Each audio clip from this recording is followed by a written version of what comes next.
Well, if there's something in Go that does more damage and loses you more games than not playing Tenuki when you should, that's playing elsewhere when you absolutely can't do that. Give me a break.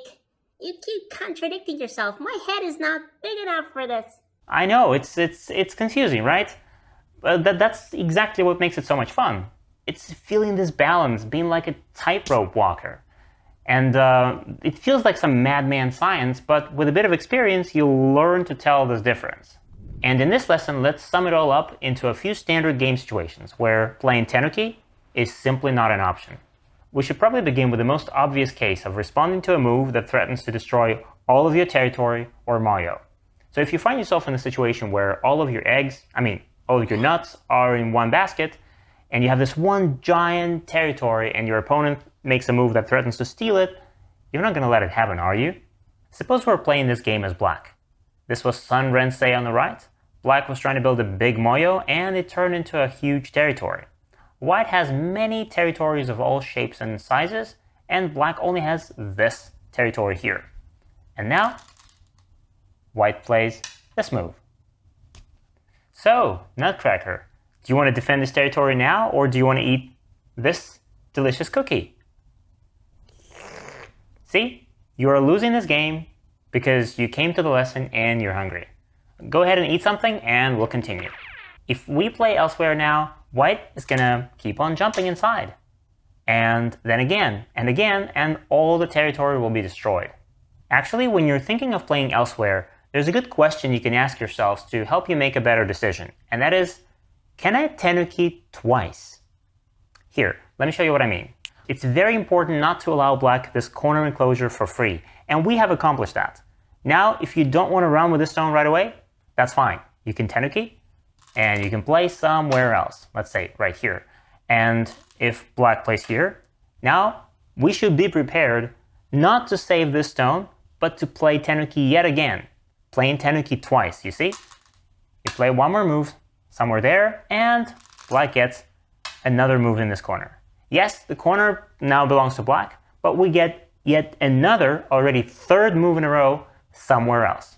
But if you're suddenly feeling that in this position, you're simply not prepared to allow black to play here once again to take the corner, and you're not prepared to Tenuki once again, Tenuki twice, then maybe you shouldn't have Tenuki'd here in the first place.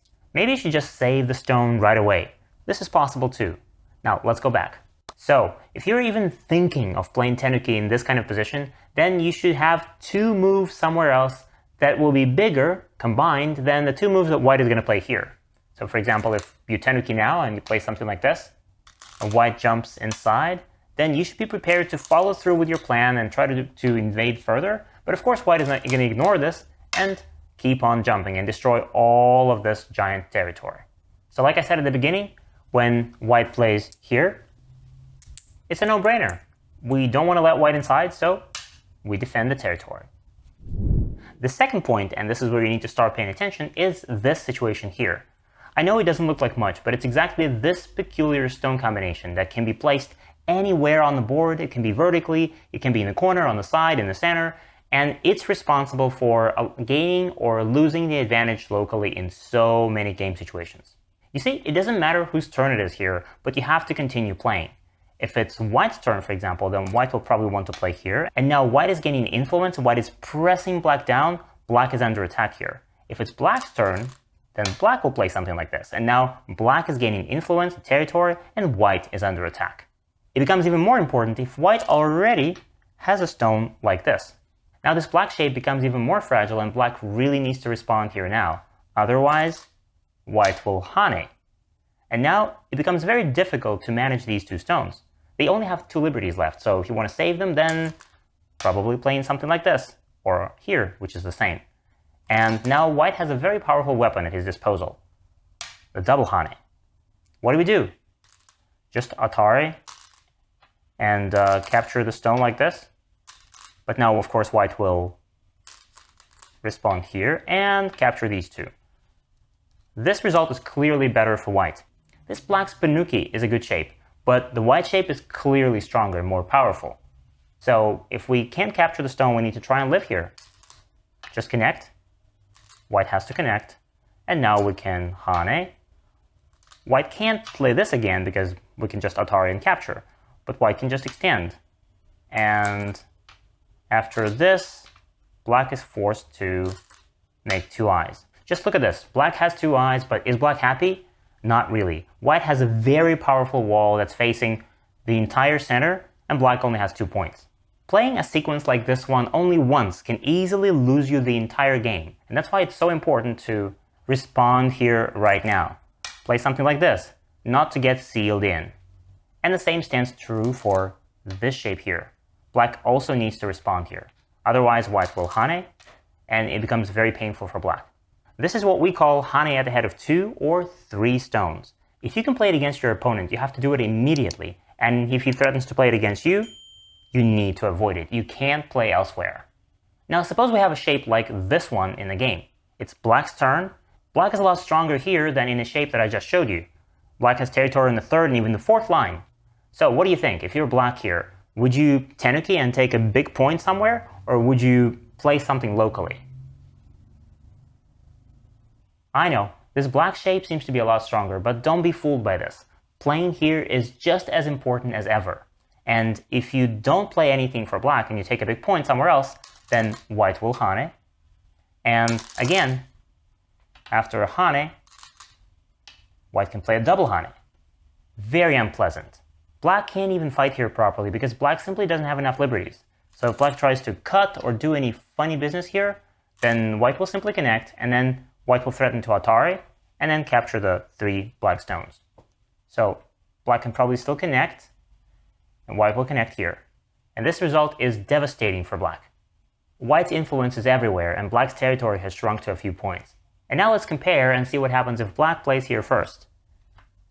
The beautiful thing is that because white still has some weaknesses, black doesn't even have to extend, which would be already very good. Black keeps all the territory, black is making points on the 4th line, which is very nice. But black can probably even Hane, and white can't play this, because then we double Hane. And we're doing exactly the same thing to white, what white just did to black before.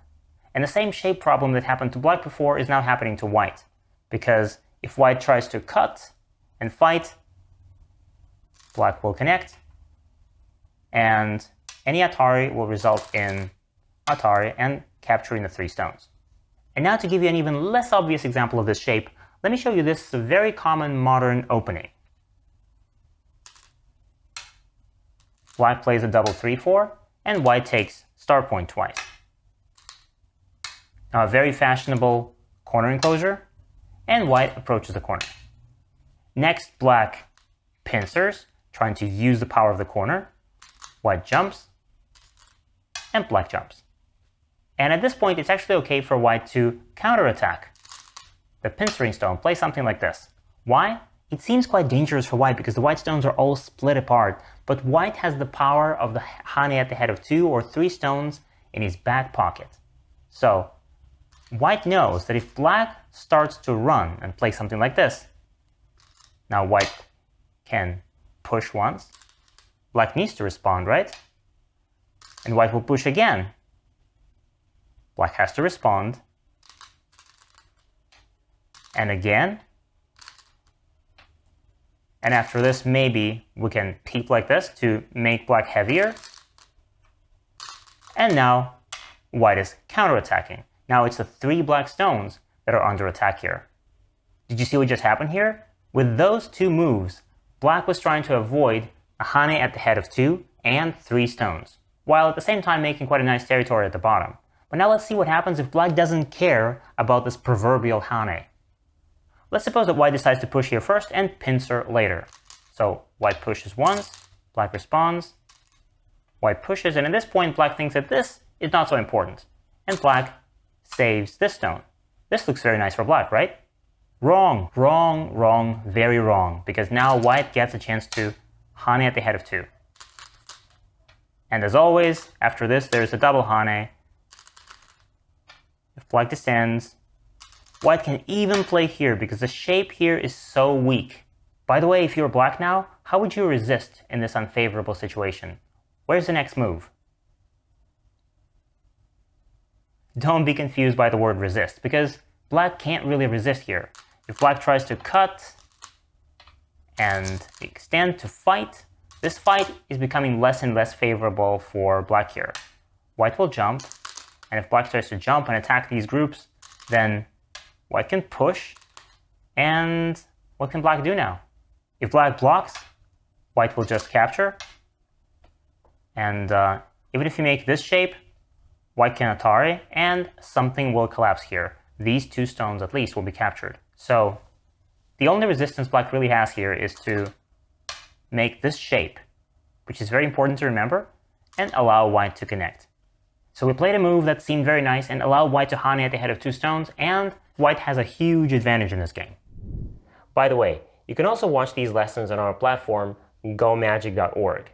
Except there, you'll watch them with interactive quizzes right within the lessons and practical exercises right after them. And if you enjoy watching these Go videos and you don't want to miss others like this one, go smash that like button, subscribe to our YouTube channel, and this is Go Magic. I'm happy. I'm happy. No, you can't be happy with it.